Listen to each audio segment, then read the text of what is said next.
ओम श्री शिवाय नमस्तुभ्यं भक्तजनों, आपका अपने चैनल शिवा शिष्या कथा पर हार्दिक स्वागत है।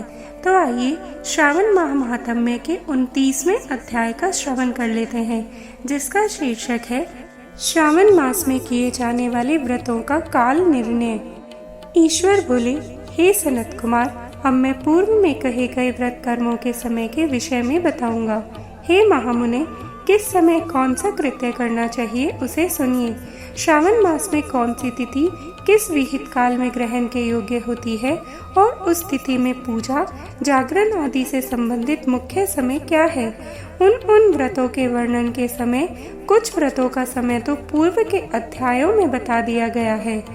नक्त व्रत का समय ही विशेष रूप से उन व्रतों तथा कर्मों में उचित बताया गया है। दिन में उपवास करें तथा रात्रि में भोजन करें, यही प्रधान नियम है। सभी व्रतों का उद्यापन उन व्रतों की तिथियों में ही होना चाहिए। यदि किसी कारण से उन तिथि में उद्यापन असंभव हो तो पंचांग शुद्ध दिन में एक दिन पूर्व अधिवासन करके और दूसरे दिन आदर पूर्वक होम आदि कृत्यों को करें। धारण पारण व्रत में तिथि का घटना व बढ़ना कारण नहीं है। श्रावण मास के शुक्ल पक्ष की प्रतिपदा तिथि में संकल्प करके उपवास करें, पुनः दूसरे दिन पारण करें, इसके बाद दूसरे दिन उपवास करें। इसी क्रम से करते रहें। व्रती को चाहिए कि वह पारण में हविष्यान, मूंग चावल आदि ग्रहण करे। एकादशी तिथि में पारण का दिन हो जाने पर 3 दिन निरंतर उपवास करें। रविवार व्रत में पूजा का समय प्रातःकालीन ही होना चाहिए। सोमवार के व्रत में पूजा का प्रधान समय सायंकाल कहा गया है। मंगल, बुध तथा गुरु के व्रत में पूजन के लिए मुख्य समय प्रातःकाल का है। शुक्रवार के व्रत में पूजन उषा काल से लेकर सूर्योदय के पूर्व तक हो जाना चाहिए और रात्रि में जागरण करना चाहिए। शनिवार के दिन व्रत में नरसिंह भगवान जी का पूजन सायंकाल में करें। शनिदेव के व्रत में शनि के दान के लिए मध्याह्न मुख्य समय कहा गया है। हनुमान जी के पूजन का समय मध्याह्न है। अश्वत्थ का पूजन प्रातःकाल करना चाहिए। हे वत्स, रोटक नामक व्रत में यदि सोमवार युक्त प्रतिपदा तिथि हो तो वह प्रतिपदा 3 मुहूर्त से कुछ अधिक होनी चाहिए, अन्यथा पूर्व योगिनी प्रतिपदा ग्रहण करनी चाहिए। औदुंबरी द्वितीया सायंकाल व्यापिनी मानी गई है। यदि दोनों तिथियों में पूर्व वेद हो तो तृतीया संयुक्त द्वितीया ग्रहण करनी चाहिए। सुवर्ण गौरी नामक व्रत की तृतीया तिथि चतुर्थी युक्त होनी चाहिए। गणपति व्रत के लिए तृतीया विद चतुर्थी तिथि प्रशस्त होती है। नागों के पूजन में षष्ठी युक्त पंचमी प्रशस्त होती है। सुबोधन व्रत में सायंकाल सप्तमी युक्त षष्ठी श्रेष्ठ होती है। शीतला माता के व्रत में मध्याह्न व्यापिनी सप्तमी ग्रहण करनी चाहिए। देवी के पवित्रारोपण व्रत में रात्रि व्यापिनी अष्टमी तिथि ग्रहण करनी चाहिए। नक्त व्यापिनी कुमारी नवमी प्रशस्त मानी जाती है। इसी प्रकार आशा नामक जो दशमी तिथि है वह भी न्यक्त व्यापिनी होनी चाहिए।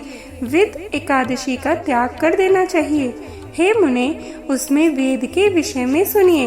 एकादशी व्रत के लिए अरुणोदय में दशमी का वेद वैष्णवों के लिए तथा सूर्योदय में दशमी का वेद समार्तों के लिए निंद होता है।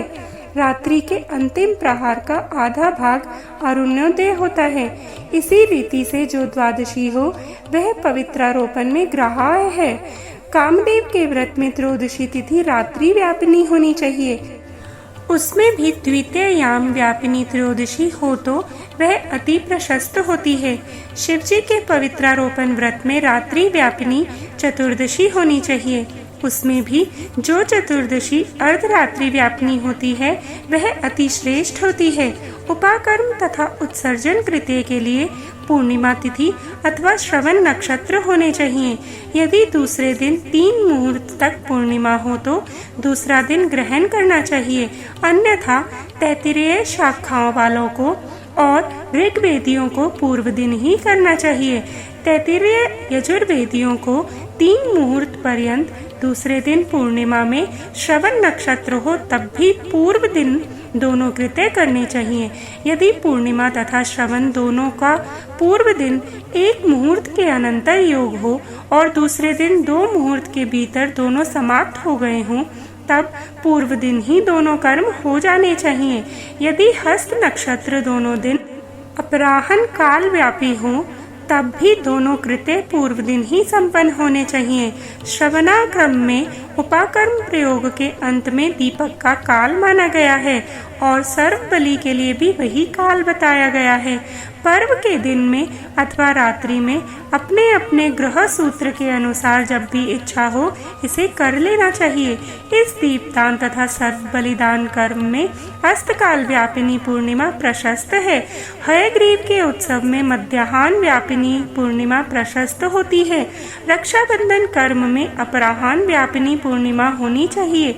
इसी प्रकार संकष्ट चतुर्थी चंद्रोदय व्यापिनी ग्रहाय होनी चाहिए।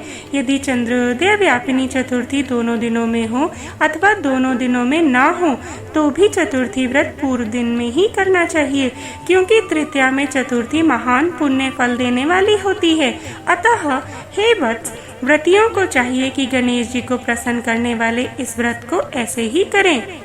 गणेश चतुर्थी, गौरी चतुर्थी और बहुला चतुर्थी, इन चतुर्थियों के अतिरिक्त अन्य सभी चतुर्थियों के पूजन के लिए पंचमी विद्या कही गई है।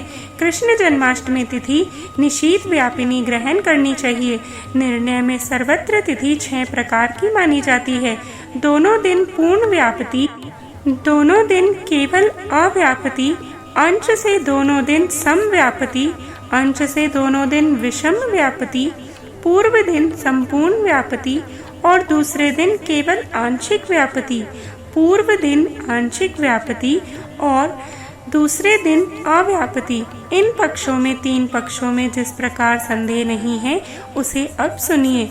विषम व्यापति में अंश व्यापति से अधिक व्यापति उत्तम होती है। एक दिन तिथि पूर्णा है, वही तिथि दूसरे दिन अपूर्णा कही जाती है। अव्यापति तथा अंश से व्यापति, इनमें अंश व्याप्ति उत्तम होती है और जब अंश व्याप्ति पूर्ण हो तथा जब अंश से सम हो वहाँ संदेह होता है और उसके निर्णय में भेद होता है।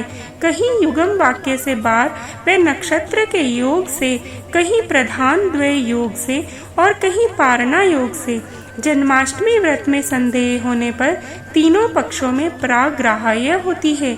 यदि अष्टमी 3 प्रहर के भीतर ही समाप्त हुई हो तो अष्टमी के अंत में पारण हो जाना चाहिए और उसके बाद यदि अष्टमी उषा काल में समाप्त होती हो तो पारण उसी समय करना चाहिए। पिठोर नामक व्रत में मध्याह्न व्यापिनी अमावस्या शुभ होती है और वृषभों के पूजन में सायंकाल व्यापिनी अमावस्या शुभ होती है। कुशों के संचय में संगव काल, यह दिन के 5 भागों में से जो दूसरा भाग होता है वह है। व्यापिनी अमावस्या शुभ कही गई है। सूर्य के कर्क संक्रमण में 30 घड़ी पूर्व का काल पुण्य में मानते हैं। अगस्त्य के अर्ध्य का काल तो व्रत वर्णन में ही कह दिया गया है। हे वत्स, मैंने आपसे यह कर्मों के काल का निर्णय कह दिया। जो मनुष्य इस अध्याय को सुनता है अथवा इसका पाठ करता है वह श्रावण मास में किए गए सभी व्रतों का फल प्राप्त कर लेता है। इस प्रकार श्री स्कंद पुराण के अंतर्गत ईश्वर सनत कुमार संवाद में श्रावण मास महात्म्य में व्रत निर्णय काल निर्णय कथन नामक 29वां अध्याय संपूर्ण हुआ। हर हर महादेव।